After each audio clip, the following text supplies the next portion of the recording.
Hello and welcome to learn with Hema's class. My dear students, आज हम करने वाले हैं स्टैंडर्ड 10th का इंग्लिश सब्जेक्ट और उसके यूनिट 4 का fourth poem that is 4.4 the height of the ridiculous, जिसे लिखा है ओलिवर वेंडल होम्स ने। बहुत ही फ़नी पोएम है, हालांकि इसमें कोई जोक नज़र नहीं आता है but it is very funny. तो पोएट खुद ही अपने लिखे हुए लाइंस को बहुत ही मजाकिया समझते हैं और इसीलिए उसे रिडिकुलस कहा गया है। रिडिकुलस का मतलब है टू फनी टू बिलीव, मतलब इतनी फ़नी लिखी है कि मुझे यकीन नहीं होता है कि ये मैंने लाइन लिखी है, ऐसे ये पोएट का कहना है। टुवर्ड्स द एंड हमें ऐसे पता चलता है। तो ये जो पूरा पोएम है मैं आपको एक्सप्लेन करूँगी, साथ ही साथ इसके वार्मिंग अप एक्सरसाइज और वर्कशॉप भी मैं आपको कराऊंगी, साथ ही इन टेक्स्ट क्वेश्चंस भी मैं आपको इसी वीडियो में बताऊंगी, ओरली वर्बली मैं करवाऊंगी। आगे बढ़ने से पहले एक छोटी सी रिक्वेस्ट जो हमेशा से मेरी रहती है बच्चों, वो ये कि यदि आप मेरे चैनल के सब्सक्राइबर नहीं हैं तो ज़रूर से सब्सक्राइब कीजिए लर्न विथ हेमा को, और साथ ही साथ अपने फ्रेंड्स के साथ भी इन वीडियोज़ को शेयर कीजिए। तो चलिए शुरू करते हैं the height of ridiculous. Individual activity, ये वार्मिंग अप एक्सरसाइज है, ये हमें इंडिविजुअल एक्टिविटी करनी है। आधे अधूरे सेंटेंसेस दिए गए हैं यहाँ पे, we have to complete the sentences. हम कुछ भी लिख सकते हैं यहाँ पे सेंटेंस को, मतलब अगर पूरा बनता है वैसा कुछ भी हम कंप्लीट कर सकते हैं इसको लिख के। Today I am happy because it is my birthday. Today I am happy because I am going for a movie. Today I am happy because my vacation started from today. So आप कुछ भी ऐसे लिख सकते हो जो sentence को complete करे, जिसका मीनिंगफुल सेंटेंस कंप्लीट हो। Today after the class I wish to go for a movie. Today after the class I wish to play cricket. Today after the class I wish to roam around. Today after the class I wish to complete my notes. So बहुत सारी चीज़ें आप लिख सकते हो यहाँ पे। Tomorrow I feel that it might rain. Tomorrow I feel that I might pass the test. Tomorrow, I feel that I shall enjoy my picnic. So, there can be many things which you can add here. I want to laugh because it was a funny incident that took place. I want to laugh because I feel like laughing. I want to laugh because he always says jokes or he always pranks on some or the other. So, you can just complete this also. Today the class seems to be cheerful about, you can say, play acting in class. Today the class seems to be cheerful about the birthdays, many birthdays being celebrated on the same day. Today the class seems to be cheerful as our class received the first prize for the class decoration activity. So there can be many options over here also. Let's move next ahead. Now, what is this? The teacher writes an incomplete sentence and asks the students to complete it in a funny way. So, mother gave me cheese, but the cat ate it. So, this is a funny thing. So, this can be done in the class along with your teacher. Now, give the words related to. Now, there are many words related to humorous. Humorous का मतलब funny भी होता है. Humorous का मतलब full of jokes भी बोल सकते हैं. Humorous is grin and laughter. Humorous is hilarious. Humorous is ridiculous. It is delightful. It is amazing. It is wonderful. तो humorous के लिए हम काफ़ी चीज़ें यूज़ कर सकते हैं, ये सारे वर्ड्स जो दिए हैं। अब syllable वाले मैं आपको बता दूँ what is syllable. syllable मतलब जब हम कोई वर्ड्स बोलते हैं तो हम उसको कैसे ब्रेक कर पाते हैं। ये चीज़ यूजुअली 7th 8th स्टैंडर्ड तक आपको डुअल्स डायरेक्टेड टाइप के क्वेश्चन पे पूछी जाती है। हालांकि 10th स्टैंडर्ड के डुअल्स डायरेक्टेड में आपको नहीं पूछी जाएगी, but still you should know what a syllable is. तो ये एक यूनिट है of spoken language. Syllable is nothing but a unit of spoken language, जिसमें हम एक सिंगल अनइंटरप्टेड साउंड फॉर्म करते हैं, या वोवल से या कॉन्सोनेंट से। अनइंटरप्टेड साउंड यानी कि जैसे कि अभी एक वर्ड लिखा है केक, तो केक एक अनइंटरप्टेड साउंड है। ईट एक अनइंटरप्टेड साउंड है। रोम एक अनइंटरप्टेड साउंड है। मतलब वो एक सिलेबल में बोला जाता है, इसको हम ब्रेक नहीं कर सकते हैं। और जैसे कुछ वर्ड्स है, अभी जैसे पहला वर्ड यहाँ पे दिया हुआ है जंप ये सिंगल सिलेबल है। नेक्स्ट नैरो हम 2 पार्ट्स में इसको डिवाइड कर सकते हैं, तो 2 सिलेबल्स। केबिल इसको भी 2 पार्ट्स में डिवाइड कर सकते हैं, तो ये भी 2 सिलेबल है। लिव एक ही सिलेबल है क्योंकि एक ही बार में कहा जाता है, अनइंटरप्टेड। क्वीन क्वीन भी सिंगल सिलेबल है, तो हम उसको भी डबल सिलेबल में नहीं बोलेंगे। तो इसी तरीके से आप बाकी के वर्ड्स को कर सकते हो। चाहिए तो मैं बोल देती हूँ आपको। Jump is words with 1 syllable, narrow is 2 syllable, queen is cable is 2 syllable, live is 1 syllable, queen is again 1 syllable. Then we have butter 2 syllables, tree is 1 syllable, kitten is 2 syllable, kitten. Van is 1 syllable, yellow 2 syllables, Dale 1 syllable, happy 2 syllable, night is 1 syllable, printer 2 syllable, star 1 syllable, sober 2 syllable, paper again 2 syllable, cloud 1 syllable, pearl 1 syllable, within 2 syllables, bike 1 syllable, began 2 syllable, slender 2 syllable. So when you speak तभी पता चल जाता है कि ये 1 syllable है या 2 syllables है। यहाँ पे भी count the syllable and circle the appropriate number in the box. ये तो बहुत ही ईजी है। एलिफेंट 3 सिलेबल आ रहा है तो 3 को सर्कल करेंगे। मिरर 2 सिलेबल आ रहा है, 2 को करेंगे। बस 1 सिलेबल है। Kangaroo 3 syllable. Rough 1 syllable. Insect 2 syllable. Telephone 3 syllables. Monkey 2 syllable. Bucket 2 syllable. Biscuit 2 syllables. तो this was very simple and very easy.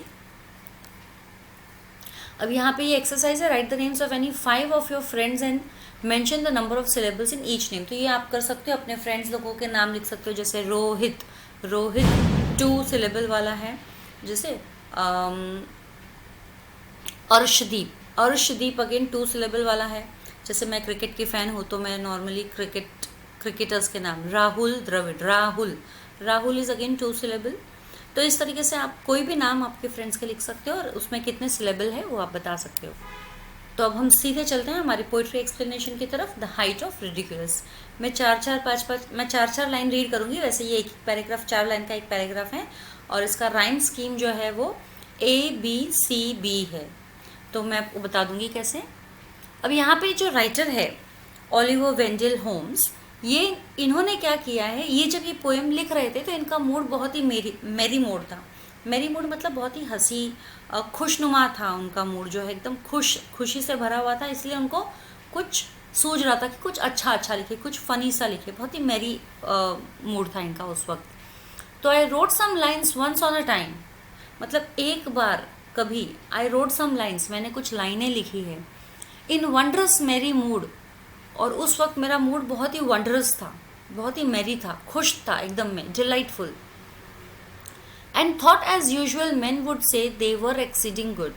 और मैंने जब ये लाइन्स लिखी तो मैंने यही सोचा कि जब कोई भी इनको पढ़ेगा इन लाइन्स को तो वो ऐसा ही सोचेगा कि अरे ये तो इतनी बढ़िया लाइन्स है, इतनी मतलब इससे बढ़िया लाइन्स तो कुछ हो ही नहीं सकता है। दे वर एक्सीडिंग गुड, तो ये दे वर एक्सीडिंग गुड, तो ये यहाँ पे राइटर जो है सोच रहा है अपने लाइन्स के बारे में कि कैसी लाइन्स उसने लिखी है। लोग जब रीड करेंगे तो वो क्या बोलेंगे कि बहुत ही अच्छी लाइन्स है। अब जैसे ये फर्स्ट लाइन में लास्ट में हमारा टाइम आ रहा है, इस सेकंड लाइन में लास्ट में मूड आ रहा है। टाइम और मूड राइम नहीं कर रहे हैं, तो टाइम को हम ए लेंगे फर्स्ट लाइन को, सेकंड लाइन को बी लेंगे। थर्ड लाइन में लास्ट में हमारे से है, तो ना टाइम मूड दोनों से भी राइम नहीं करता है से, इसलिए हम यहाँ सी लेंगे। अब गुड जो है फोर्थ लाइन का, वो मूड के साथ राइम कर रहे हैं जो कि बी है, तो मूड गुड। सो ABCB ये हमारा राइम स्कीम है। ये पूरे पोएम में सेम ही राइम स्कीम फॉलो हो रहा है। तो चलिए नेक्स्ट पैराग्राफ जो है फिगर्स ऑफ स्पीच जो है, मैं पूरा पोएम एक्सप्लेन करने के बाद में वापस एक बार करा दूंगी आपको, मतलब I will go back again and do all the figures of speech. They were so queer, I laughed as I would die, albeit in the general way a sober man am I। अब ये बोल रहे हैं they were so queer, यानी कि strange, वो कितने strange थे, अजीब थे। so very queer, बहुत ही ज़्यादा अजीब थे। और लेकिन उनको पढ़कर मुझे बहुत ज़ोर से हंसी आ रही थी, और इतनी ज़ोर से हंसी आ रही थी, I laughed as I would die, इतनी ज़ोर से हंसी आ रही थी जैसे मानो अभी मेरी सांसें फूल जाएगी और मैं मर जाऊँगा। Albeit in the general way a sober man I am, हालांकि मैं ऐसा आदमी हूँ नहीं, हम मजाकिया आदमी की किसी की जान ले लूँ या हंसते हंसते कोई मर जाए, ऐसा मैं बिल्कुल आदमी नहीं हूँ। मैं बहुत ही सोबर मैन हूँ, बहुत ही सीधा साधा, सीरियस, क्लियर हेडेड मैन हूँ। I called my servant and he came. How kind it was of him to mind a slender man like me, he of mighty limb. अब तो ये राइटर कह रहे हैं, पोएट कह रहे हैं, I called my servant and he came. मैंने अपने सर्वेंट को बुलाया और वो आ भी गया। किसे बुलाया था राइटर ने, यहाँ पे पोएट ने, ओलिवर वेंडल होम्स ने सर्वेंट को बुलाया था और वो आ गया। How kind it was of him, मतलब कितना काइंड था मेरा सर्वेंट जो मेरे बुलाने पर आ गया। और बहुत ही कॉन्ट्रास्टिंग नेचर यहाँ पे सर्वेंट का और ये पोएट का बताया गया है। To mind a slender man like me, he of the mighty limb. अब यहाँ पे ये क्यों काइंड है, why the servant is kind, क्योंकि सर्वेंट एक तो है हट्टा काटा मोटा ताजा, ठीक है, हट्टा कट्टा मोटा ताजा सर्वेंट तो ऐसा है। और ये जो राइटर है, पोएट जो है, वो बहुत ही दुबला पतला सा, स्लेंडर सा आदमी है। और इसीलिए वो कह रहा है कि वो इतना काइंड है कि इतना हट्टा कट्टा होते हुए भी मुझ जैसे वीक इंसान की वो सेवा कर रहा है, उसको सर्व कर रहा है। तो इसीलिए वो कह रहा है कि how kind it was of him to mind a slender man like me, he of the mighty limb, यानी कि वो जो एकदम तंदुरुस्त स्ट्रांग आदमी है, वो मेरे जैसे एकदम वीक आदमी का बात सुनता है। नेक्स्ट है, these to the printer I exclaimed, and in my humorous way I added as a trifling jest, there will be the devil to pay. अब ये बोलता है कि these to the printer I exclaimed, these to the printer, what these, ये जो 4 कुछ lines उसने लिखी थी ना, वो लाइंस को बोल रहा है कि तुम इनको जो है प्रिंट कराने लेके चले जाओ, इनका एक प्रिंट आउट निकालो। I exclaimed, and in my humorous way I added, and in my humorous way। अब ये जो लाइन है वो ये बता रही है कि शायद ये पोएट जो है वो बहुत ही मजाकिया आदमी है, जो जिसने ये नरेट किया है पोइट्री, क्योंकि आई लिखा है ना, हर जगह पे प्रोनाउन आई आ रहा है, तो इट इज़ बहुत ही मजाकिया है। इसलिए उसने यहाँ पे ये लाइन भी लिखी है कि and in my humorous way I added, मतलब हमेशा ऐसा कोई बीच बीच में मजाकिया मूड उसका होता होगा पोएट का। I added as a trifling jest, trifling jest मतलब एक छोटा सा जोक भी मैंने मार दिया साथ साथ में। जब बोला ना कि ये लाइंस तुम प्रिंटिंग प्रेस ले जाओ प्रिंट कराने के लिए, तो जैसे ही बोला मैंने एक जोक भी मार दिया। और वो जोक किसके बारे में था, पेमेंट के बारे में, कि ये डेविल आके इसका पेमेंट करेगा, मैं नहीं करूँगा। तो ये एक जोक था उसके लिए। I added as a trifling jest, trifling jest यहाँ पे दिया हुआ है, a small simple joke of no importance, मतलब बिल्कुल कोई ध्यान देने वाली बात नहीं है। There will be the devil to pay. So what was the joke? The joke was that there will be the devil to pay for the lines printing cost. He took the paper and I watched and saw him peep within. At the first line he read, his face was all upon the grin. अब उसने मुझसे paper तो ले लिया, मेरे servant ने paper ले लिया, और अब मैं उसे देख रहा हूँ कि वो जा रहा है पेपर लेके, और उसकी नज़रें जो है पेपर पे पड़ी और उसने लाइन रीड करना चालू किया। तो I saw him peep within, मतलब मैंने देखा कि वो जो सर्वेंट है मेरा, वो मेरे लाइंस को रीड कर रहा है, पढ़ रहा है। Eight the first line he read, his face was all upon the green. जैसे ही उसने फर्स्ट लाइन पढ़ी, उसका चेहरा जो है थोड़ा सा, उसके चेहरे पर स्माइल आ गई, was all upon the grin, ठीक है। He read the next, the grin grew broad. उसने दूसरी लाइन पढ़ी तो ये जो हंसी थी, मुस्कान थी उसके चेहरे पे, वो और थोड़ी बड़ी हो गई। And short from ear to year, और इतनी बड़ी हो गई कि एक कान से दूसरे कान पे उसकी हंसी समझ में आ रही थी, दिखाई दे रही थी। He read the third, a chuckling noise I now begin to hear. और जैसे ही उसने तीसरी लाइन पढ़ी तो मुझे एक आवाज़ सुनाई दी, जैसे वो हंस रहा हो, हाँ हाँ हाँ, ऐसे हंसी मजाक कर रहा हो। हंसी मजाक मतलब जैसे हम हंसते हैं ना, छोटा सा हल्का सा स्माइल देते हैं आवाज़ करके, तो chuckling noise. I now begin to hear the fourth, he broke into a roar. और जैसे ही उसने फोर्थ लाइन पढ़ी, वो तो एकदम जोर जोर से हंसने लगा, ठहाके लगा के। The fifth, his waste band split. और फिफ्थ लाइन जब उसने पढ़ी तो उसकी जो वेस्ट बैंड है, यानी कि कमर का पट्टा, वो फट गया। मतलब क्या करते हैं हम, हंसते हैं तो हमारा पेट फूलता है ना, तो उसकी वेस्ट बैंड जो है वो हंसने की वजह से स्प्लिट हो गई, फट गई। The sixth, he burst 5 buttons। और जब सिक्स्थ लाइन उसने पढ़ी तो उसके शर्ट के पांचों बटन जो है, 5 buttons ना, 5 buttons ही टूट गए। And tumbled in a fit, और वो बेहोश हो गया, अनकॉन्शियस हो गया हंसते हंसते। नहीं लगता है कि कोई ऐसी लाइंस होती होगी कि जिनको पढ़ते पढ़ते ऐसे कोई आदमी बेहोश ही हो जाए हंसते हंसते। तो भी यही तो जोक है यहाँ पे, कि जब वो फर्स्ट लाइन पढ़ा तो छोटी सी ग्रीन आई, सेकंड लाइन पढ़ा तो वो ग्रीन और थोड़ी बड़ी हो गई, एक कान से दूसरे कान की तरफ पहुँच गई। थर्ड लाइन पढ़ा तो थोड़ी सी चकलिंग नॉइस आई, फोर्थ लाइन पढ़ा तो वेस्ट बैंड स्प्लिट हो गया, और फिफ्थ लाइन पढ़ा तो बटन्स 5 निकल गए, और छठी लाइन पढ़ा था वो बेहोश हो गया। 10 days and nights with sleepless eye I watched that wretched man। तो वो इतनी तरीके से बेहोश हो गया, इतने बुरे तरीके से बेहोश हो गया कि 10 दिन और 10 रात तक मुझे उसकी देखभाल करनी पड़ी थी बिना पलक झपकाए, विथ स्लीपलेस आई, यानी बिना सोए, बिना पलक झपकाए। I watch that wretched man, और मैंने उस बेचारे गरीब इंसान को देखा यहाँ पे, जो एकदम बिल्कुल ही हेल्पलेस कंडीशन में था। And since I never dare to write as funny as I can, और फिर तब से लेकर आज तक मैंने कभी भी मजाल नहीं की या कोशिश नहीं की कि मैं ऐसी ही कोई फ़नी लाइंस वापस से लिखूं। तो ये यहाँ पर मेरी पोएम ख़त्म होती है। तो यहाँ पर पोएट जो है वो लाइंस तो फ़नी लिख रहा है, क्या लाइंस लिखी है वो मालूम नहीं है, लेकिन जब वो लाइंस पढ़ रहे हैं कोई, तो वो हंस हंस के इतने लोटपोट हो जाते हैं कि जैसे मानो वो बेहोश ही हो जाते हैं, मर ही जाएंगे। इतनी फ़नी लाइंस उसने लिखी है। तो जोक जैसा जोक कुछ नहीं है, लेकिन फिर भी जोक बनाया गया है। The height of ridiculous poem है, सभी लोग अलग अलग तरीके से इसको ले सकते हैं।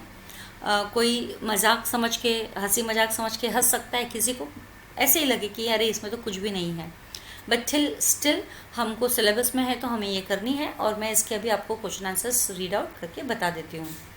I will be reading out the questions, और इन टेक्स्ट क्वेश्चंस भी हम करेंगे। जैसे वार्मिंग अप तो हमने कर ही लिया है, अब हम इंग्लिश वर्कशॉप करेंगे, और साथ ही साथ इसके टेक्स्ट बुक के अंदर जो क्वेश्चंस है साइड में, ये वाले जो क्वेश्चंस हैं उनके बारे में भी हम पढ़ेंगे।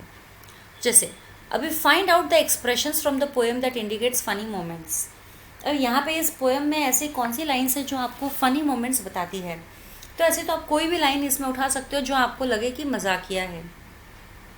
तो जैसे ऊपर फर्स्ट 4 लाइन में उन्होंने बताया है यहाँ पे कि मैं इतना हंसा मानो मेरी जान ही निकल जाएगी, तो that line you can take as funny, है ना। जैसे I laughed as I would die, ये ऊपर है लाइन्स। तो सेकेंड पैराग्राफ की second line, I laughed as I would die, ये एक आप लाइन ले सकते हो, ये तो यहीं पर दिया हुआ है फॉर एग्जाम्पल। इसके अलावा आप दे सकते हो how kind it was of him to mind a slender man like me, है he of the might limb, ये भी एक लाइन आप दे सकते हो, फनी मोमेंट है कि कितना काइंड है वो, इतना मोटा तगड़ा होते हुए भी मेरे जैसे पतले आदमी की सेवा कर रहा है, ये आप ले सकते हो। तो I added in my humorous way, I added there will be the devil to pay, ये भी एक मजाकिया लाइन है, ठीक है। तो इस तरीके से आप ये बता सकते हो। ऑर्डर ऑफ द सीक्वेंस हमें बताना है, arrange the following reactions in the proper order as per the poem. तो सबसे पहला क्या है, was all upon the grin, ठीक है, डी। फिर सेकेंड है the green grieve broad, beam आ गया। फिर थर्ड है he broke into a roar, okay. फिर फोर्थ है हिज वेस्ट बेंड स्प्लिट। फिर फिफ्थ है ही बर्स्ट 5 buttons ऑफ, और फिर सिक्स्थ है स्लीपलेस आई। ये आपका ऑर्डर है। अच्छा, अभी यहाँ पे हमें क्या करना है, राइमिंग वर्ड्स पता करना है। Find out various rhyming words in the poem and 2 of your own, complete the following table. मतलब यहाँ पे 2 राइम वर्ड खुद के बनाने हैं, और एक तो हमको पोएम में से ढूंढ के निकालना है। तो चलो मैं आपको बता देती हूँ। जैसे ईयर, ईयर का पोएम से है क्यूअर, QUEER, क्यूअर। एंड अपने आप से अगर बनाना है ear, queer, near, fear, dear, ये सब वर्ड्स आप लिख सकते हो। विदिन पोएम में है हिम, ग्रिन, और आप अगर अपना आपको लिखाना है तो विदिन में आप लग सकते हो बिन, सिन, किन, टिन, पिन, ओके। मैन का है हमारे पोएम में कैन, और अगर फैन, रैन, पैन, टैन, ये सब वर्ड्स आप लिख सकते हो अपने खुद के। स्प्लिट का है फिट पोएम में से, किट, टिट, लिट, मिट, ये सब वर्ड्स। हिम का है, अच्छा वे हमारा बाकी है, वे का है पे, और अपने खुद के अगर राइमिंग वर्ड बनाने हैं तो से, हे, डे। और हिम का है लिम का आप डिम, जिम, ऐसा कुछ भी लिख सकते हो। डाई का है आई, EYEI भी होता है, और आई सिंगल प्रोनाउन जो है वो भी होता है। तो इसका अपने खुद के वर्ड्स में बना सकते हैं, lie, guy, my. Then next you have mood, mood का है good, and food, could, would, इस तरीके से आप बना सकते हो। तो अब अगले जो है हमारे मैच द लाइन्स है with the figures of speech. तो सबसे पहला जो लाइन है, ये तो पोएम में से भी बताना ही था मुझे, लेकिन यही है सारे के सारे फिगर्स ऑफ स्पीच जो है वो यही है। In wondrous merry mood, wondrous merry mood ये आपका टोटोलॉजी है, क्योंकि वंडरस और मेरी मूड दोनों का मतलब सेम होता है। तो this is tautology. Where is tautology? ये रहा, फर्स्ट का फर्स्ट ही है। They were so queer, so very queer, तो ये है रिपीटेशन आ जाता है आपका, क्योंकि क्यूअर क्यूअर रिपीट हो रहा है, रिपीटेशन। फिर तीसरा आपका है and saw him peep within, ये आपका आ जाता है and saw him peep within. ये saw him peep within का इन्वर्शन तो यहाँ नहीं है, तो शायद हाइपोबली हम ले सकते हैं। आगे देखते हैं, the green grieve broad, green grieve broad, तो जी एलिट्रेशन हो गया है ये, and short from ear to ear, ये रिपीटेशन हो गया है ear to ear. He broke into a roar, roar यहाँ पे वर्ड जो है ऑनोमेटोपोइया हो गया है। 10 days and nights with sleepless eye, ये हो गया आपका ट्रांसफर्ड एपिथेट। ट्रांसफर्ड एपिथेट इसलिए है क्योंकि ये जो स्लीपलेस एडजेक्टिव है जो कि इंसान के साथ होना चाहिए, वो यहाँ पे इंसान के एक पार्ट के साथ में दिया गया है आई, इसीलिए इसे ट्रांसफर्ड एपिथेट किया है। Where adjective is passed on from a whole to a part, that is transferred epithet. Epithet means adjective. तो फिगर्स ऑफ स्पीच तो ये हो गए हमारे। ये 5th क्वेश्चन आपके टीचर्स अगर आपको कराते हैं स्कूल में तो कर लीजिए, बाकी ये पोइट्री है, कंप्लीट करना है। ओके चलो, अभी ऑलमोस्ट ख़त्म हो गया है। अब मैं ऊपर लाइन से लाइन बाय लाइन सारे के सारे आपको फिगर्स ऑफ स्पीच एक एक लाइन में हम देखते हैं, अगर कुछ और हो सकता है तो I wrote some lines once on a time, इसका कुछ नहीं है। In wondrous merry mood tautology है। And thought as usual man would say, इसका भी कुछ नहीं है। दे वर एक्सीडिंग गुड, ये हाइपोबली ले सकते हो। They were so queer, so very queer, ये आप ले सकते हो repetition. I laughed as I would die, ये भी रिपीटेशन हो सकता है। एल्बेट, ये hyperbole, I laughed as I would die. Albeit in general way, albeit means though, in general way a sober man am I, तो ये आपका inversion हो सकता है, sober man am I am a sober man, ऐसे हो सकता है। ठीक है, देन नेक्स्ट आपका आ रहा है, I called my servant and he came, how kind it was of him to mind a slender man like me, he of the mighty limb, तो ये आपका सिमिली हो गया है, स्लेंडर मैन लाइक मी, इसमें तो नहीं है कोई भी और। This to the printer I exclaim, ये एक्सक्लेमेशन है।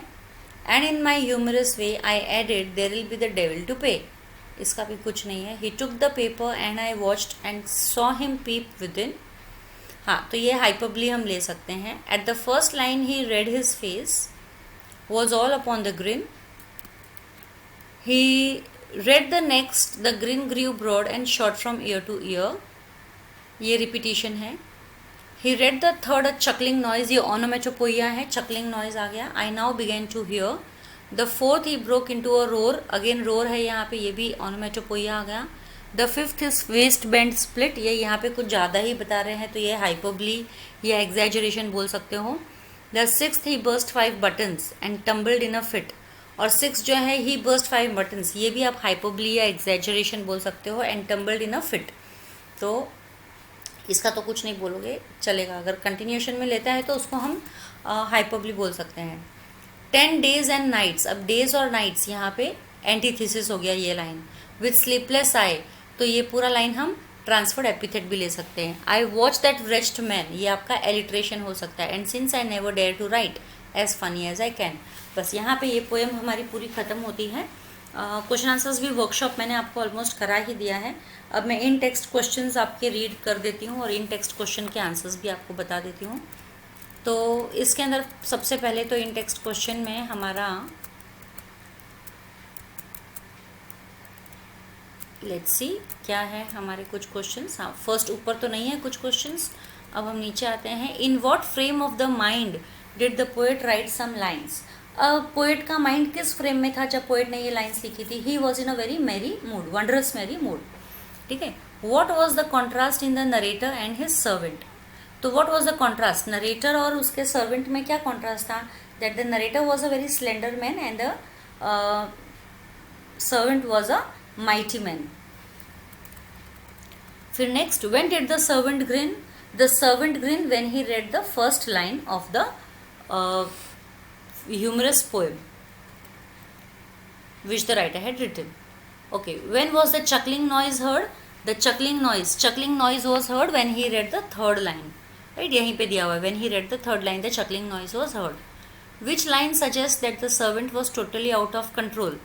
कौन सी लाइन बताता है कि सर्वेंट जो है टोटली आउट ऑफ कंट्रोल हो गया? The sixth line, he burst 5 buttons and tumbled in a fit. So the fifth line suggests that the sixth line suggests that the servant was out of control, totally out of control. Last में what was the impact of the experience on the poet?